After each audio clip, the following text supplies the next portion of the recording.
Bismillahirrahmanirrahim. Assalamualaikum warahmatullahi wabarakatuh. Selamat siang Bapak Ibu sekalian. Saya kemarin mendengar dan melihat di beberapa media online tentang terjadinya tagihan listrik, lonjakan listrik yang cukup lumayan di beberapa tempat. Sehingga dalam hal ini saya ingin mengkonfirmasi tentang kenaikan tagihan listrik tersebut, karena memang selama ini kami mempelajari ya tentang gejala kenaikan listrik tersebut bahkan sejak tahun 2000 tentang adanya rencana privatisasi atau penjualan atau penyingkiran PLN dari kelistrikan di Indonesia. Jadi dengan adanya itu, kemudian manajemen PLN bahkan sampai ke petugas lapangannya beralasan bahwa masalah itu adalah karena masalah COVID-19, masalah corona yang sekarang ini lagi mewabah. Apalagi adanya program stay at home dan sebagainya, home from work dan sebagainya, menjadikan tagihan listrik naik. Di samping itu juga katanya mereka ini adanya kesalahan dalam mencatat meter. Seperti itu alasan-alasan itu.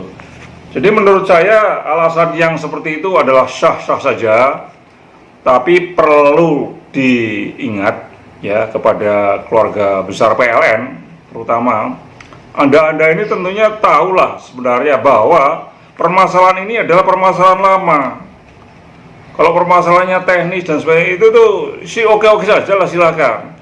Tetapi perlu diingat bahwa saat ini sebenarnya untuk Jawa Bali itu sudah terjadi mekanisme pasar bebas atau multi buyer, multi seller atau MBMS.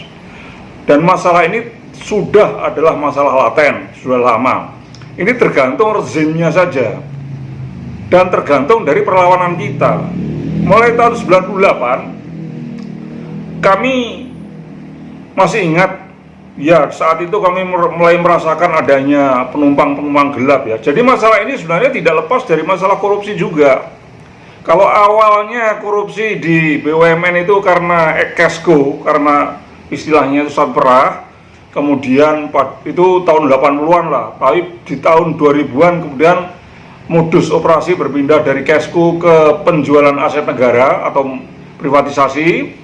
Nah sekarang ini modusnya lain lagi. Mereka membuat perusahaan tetapi menjarah bisnisnya BUMN seperti terjadi di PLN. Jadi kembali lagi masalah ini adalah masalah klasik, adalah masalah korupsi yang beda modus saja. Yang beda modus. Jadi untuk jelasnya perlu saya jelaskan seperti ini, bahwa masalah ini masalah laten yang tahun 2000-an sudah muncul, bahkan sebelumnya. Bahwa untuk masalah PLN ini tahun 1998 itu Departemen Pertambangan dan Energi yang saat itu menterinya adalah Menteri Kuntoro Mangku Subroto, menterinya saat itu menerbitkan the white paper, kebijakan restrukturisasi sektor ketenaga listrikan. Sebenarnya white paper ini ciptaan daripada the Power Sector Restructuring Program yang merupakan ide dari IMF, EDB, dan WB. Yang di sana intinya bahwa PLN itu harus dipecah-pecah. Jadi tahun 99 ini jelas sekali bahasanya waktu itu, PLN ini sudah terlalu besar sehingga harus dipecah-pecah dan diprivatisasi atau dijual. Bahasanya itu jelas sekali saat itu. Karena kemudian memang belum adanya penolakan yang signifikan. Sehingga bahasanya jelas sekali, penjualan dan privatisasi PLN. Seperti itu. Jadi bahasanya PLN ini seperti sebuah kapal yang sudah terlalu besar, harus dipecah-pecah dan dijual per keping. Intinya yang mau dijual itu adalah di sisi pembangkit dan sisi retailnya. Kemudian saat itu dari Serikat Pekerja PLN menolak kehadiran Kuntoro karena akan aplikasikan atau menerapkan privatisasi, sehingga saat itu Kuntoro didemo oleh SPLN dan dicopot dari jabatan dirutnya. Kemudian pada tahun 2001-2003, pas lagi rame-ramenya pemerintah jual aset negara seperti Indosat, VLCC, Pertamina, pabrik semen, pabrik pupuk, dan lain-lain, maka pembangkit-pembangkit PLN pun sudah mau dijual atau diprivatisasi, seperti Suralaya, Paiton, kemudian Tanjung Priok dan sebagainya, itu sudah dipersiapkan untuk dijual atau privatisasi, karena tahun 2003 itu pas lagi rame-ramenya program privatisasi. Itu seperti itu. Kemudian lahirlah Undang-Undang Nomor 20 tahun 2002 tentang ketenaga listrikan. Undang-undang tersebut yang akan mendasari, meliberalkan seperti sekarang ini, meliberalkan ketenaga listrikan di Jawa Bali, dengan cara, kalau dulu jelas-jelas mau menjual aset-aset pembangkit dan retailnya seperti Suralaya, Paiton, dan sebagainya itu, tetapi kalau sekarang ini tidak menjual aset tetapi menendang, meminggirkan. Jadi sekarang ini banyak pembangkit swasta yang artinya tidak perlu menjual ke mereka, mereka sudah punya sendiri, telah membangun sendiri.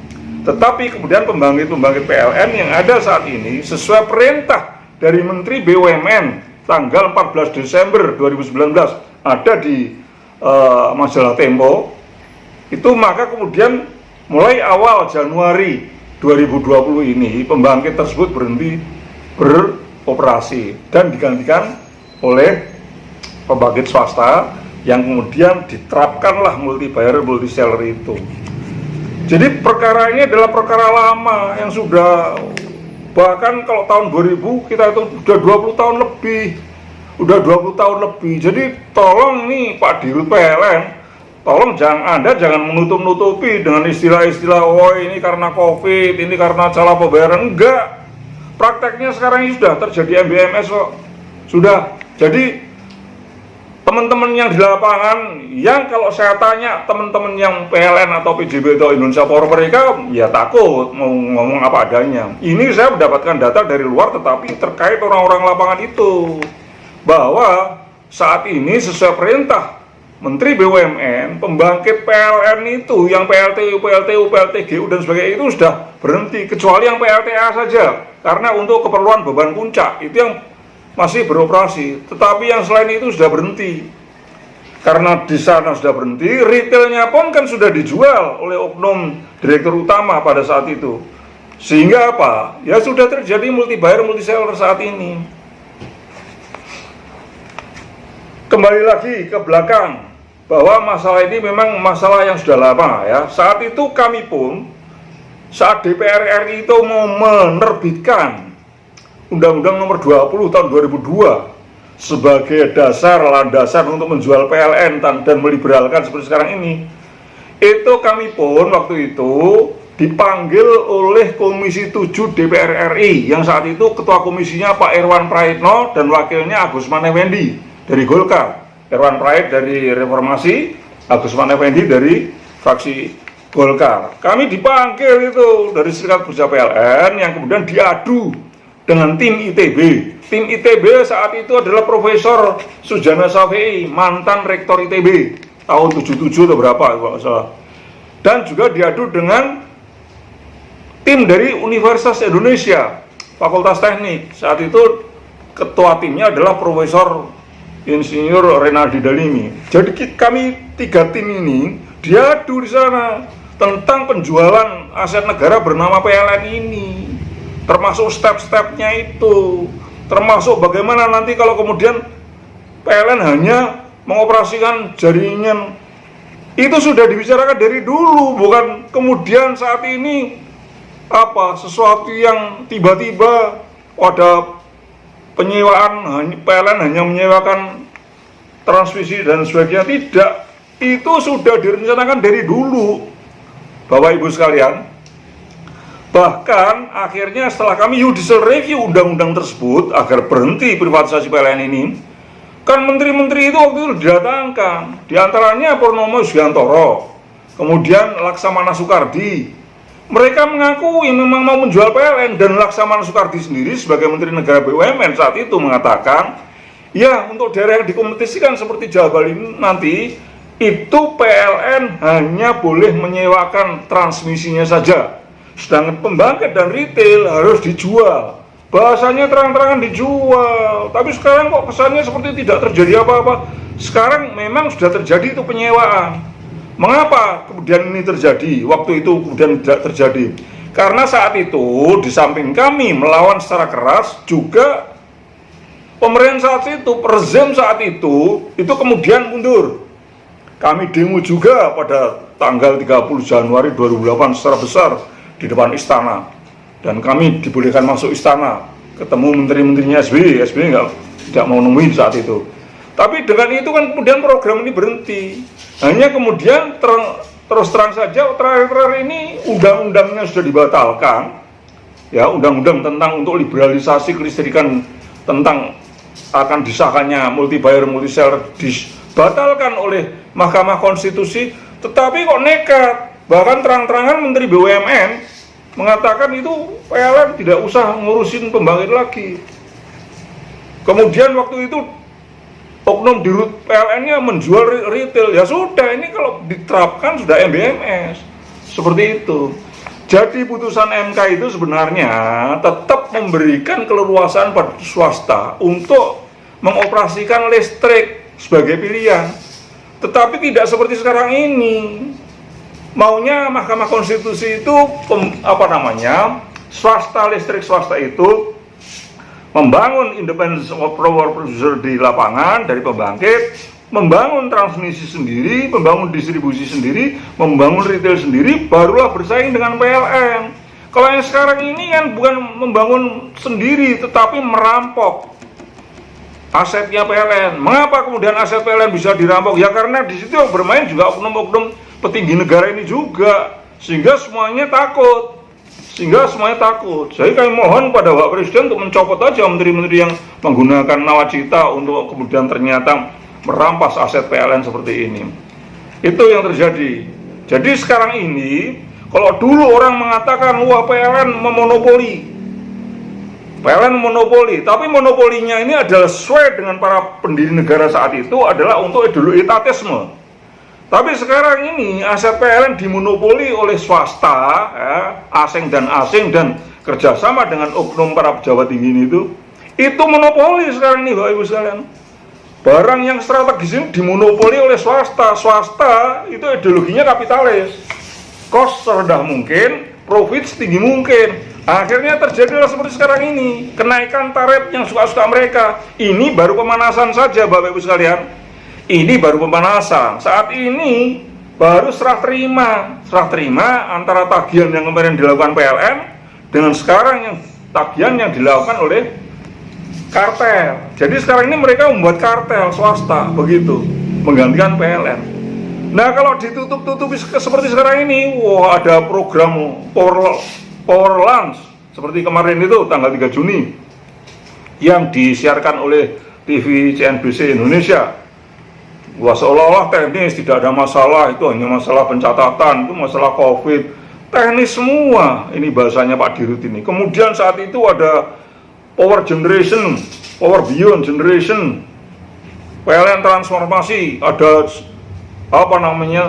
seminar-seminar mantan direksi PLN, semuanya membicarakan teknis seolah-olah tidak terjadi apa-apa. Itu hanya sebagai kamuflase itu.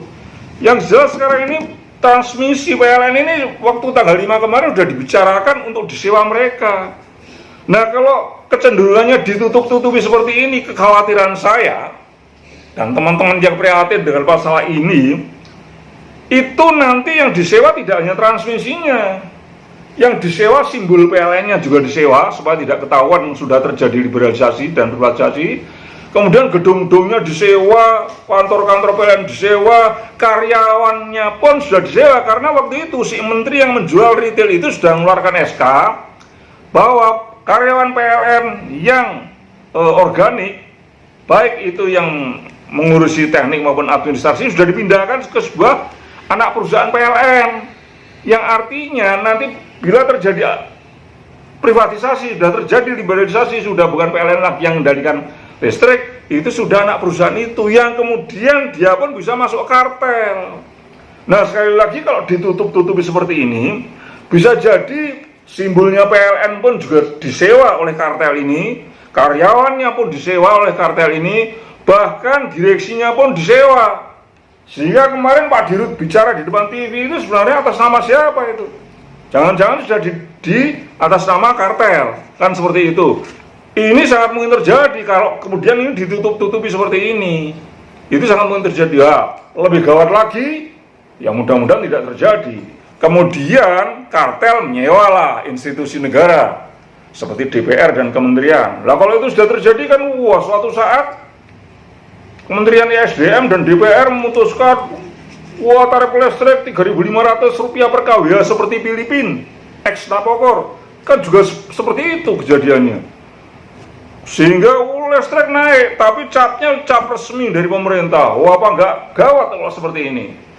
Jadi masih mending Filipina juga. Filipina itu kemudian memprivatisasi perusahaan listriknya yang bersama National Power Corporation atau Napokor itu terang-terangan. Napokor dijual ke General Electric, ke Kansai, ke Hyundai, ke HBB dan sebagainya.